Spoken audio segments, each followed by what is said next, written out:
பின்னடப்பாரும். இந்த கழுதைக்கு முன்னாடி வஸ்திரங்களை விரித்து, ஆமென், கிளைகளை முறித்து விரித்து அந்த பாதையை அதை பரிசுத்தப்படுத்தி அதை மகிமைப்படுத்துறாங்க. இன்னும் ரொம்ப ஆச்சரியப்படுத்துறது, இந்த துணி விரிச்சது யாருக்காக? கால் பட்டது யார் கால்? துணி விரிச்சது இயேசுக்காக. ஆனா கால் யாருக்கு கால் படுதுன்னா கழுத கால் படுது.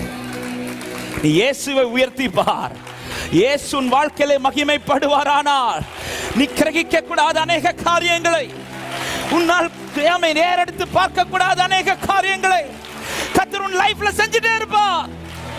ஜீசஸ், நமக்கு இது தெரியல, நம்ம இயேசு உயர்த்தி பாருங்க. இயேசு என் வாழ்க்கையில மகிமைப்படுவாராக.